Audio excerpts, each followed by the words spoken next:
guys? So it is Sunday as I make this video, and I've just been reflecting, I've been thinking. I know I've been doing lots of sit-down talks with you guys and just sharing my life. Things have been crazy and chaotic, but also so still at the same time. This video is one that I could just go off about because this is something I see so frequently, and it's something I struggled with when I first started my business. Most of you guys who are here, y'all know I started my business back when I was 18 years old. I was super young, and I will say for an 18-year-old, like, I was pretty emotionally intelligent. I was pretty self-aware. I was pretty confident in my ability. I took risks, and I was really good at judging a lot of different decisions, making decisions based off of my vision. Like, that's what I did when I was really young, and I'm really grateful for that. But somewhere down the line, I got really freaking wrapped up in my business becoming my identity. I want to be open and share this with you guys because, like, why are entrepreneurs not sharing the hard shit that happens in their business? I go to all these business coaches pages, I go to these Fit Pro pages, I go to just content creators pages, and like, everyone is so fucking peachy keen all the time. And I'm friends with some of these people too. Don't get me wrong, a lot of the times their lives are great and they're practicing gratitude, but they're not sharing the struggles that got them to where they're currently at. They're sharing the methodology, they're sharing what's happening, but they're not sharing what happens in the back end. And I think what that does for a lot of young entrepreneurs is it puts us in this place, or not even young, sometimes I still do this with other people that are, you know, maybe a little further ahead, or they're on their chapter 20 while I'm on chapter 15. I'll look and I'll be like, man, they just always have their shit together. They have everything nailed down. Their business is perfect. And lo and behold, I end up maybe acquainting with these people, and we get to talking, and they talk about their back end, and it's a little bit of a mess here and there. And I think the humility and leadership and being able to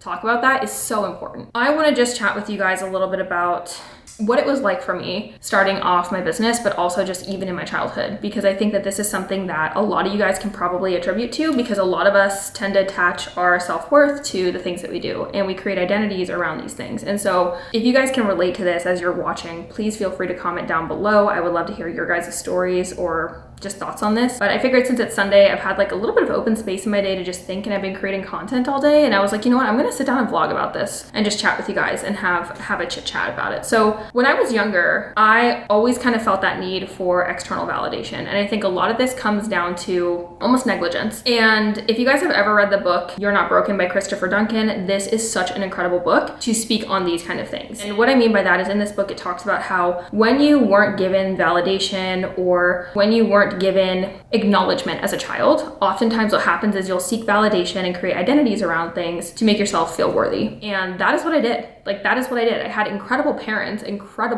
but at the same time, I had a really hard, you know, like, hey, get it together, do good in school, be good at this, wear nice clothes, do your hair well. Like, it was a lot of that growing up, right? And I'm not afraid to share that with you guys. And I love my parents to this day, and I am so grateful they pushed me, because I would not be the entrepreneur that I am today had I not had that home environment. The thing with that is I started to seek validation through creating these identities for myself. And so I was the straight A student. If I didn't get a straight A, it was like the end of the world. I'd come home, I'd cry to my parents, I'd be distraught, I would feel like they weren't gonna validate me. I got paid $100 for every report card that had straight A's on it. So yeah, that was my validation. That was my love. Like, that's what felt like love to me. And I'm not saying this to scare you guys or to go back and be like, gosh, my parents suck, because that's not the case. There's levels of forgiveness, right? Like, they're just doing the best with the resources that they have. But at the end of the day, every time I got that $100 reward as a kid, that was like a dopamine spike for my brain. Ooh, yay, I do good at things, I get rewarded, right? I get validation.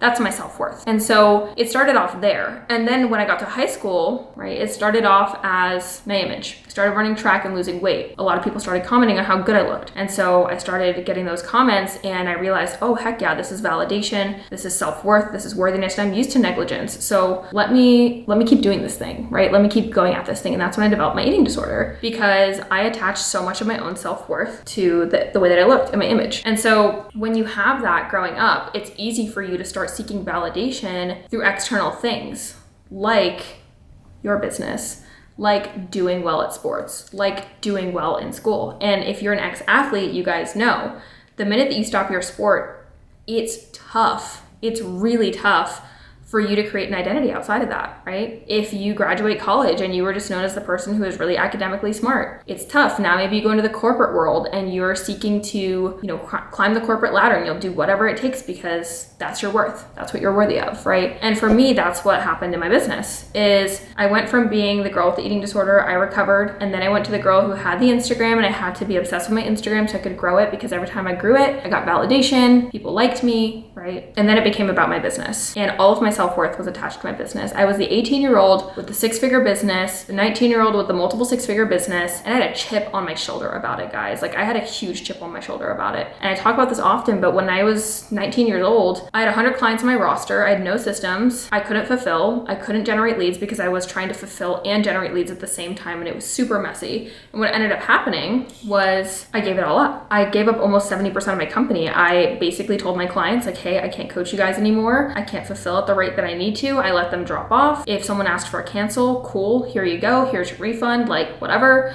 I didn't care. And I went and traveled the world for like 3 months. And I was like, fuck this. I don't want to do this anymore. And I lost sight of my vision. And the reason was because I was so depressed because I no longer had an identity. It was all in my business. And now that my business wasn't doing well, who am I now? Who am I? Like, why would people like me? Because I don't have the one thing that's always kept me going, that's always given me validation. And the truth is that people loved me outside of my business. I had plenty of friends. Even when I went and traveled the world, I met incredible people that loved me for who I was. And that's what showed me when I came home after traveling that it wasn't about my business. It was about me as an individual. It was about the love that I give, the person that I am. And I see so many people when they have a bad week of sales calls, or they have a bad week of lead gen, or even if they have a client fall off of their roster, it's like the end of the world. It feels like the end of the world. And we throw fits and we get down on ourselves and we ask what's wrong with us? What am I doing wrong? Why am I not good at this?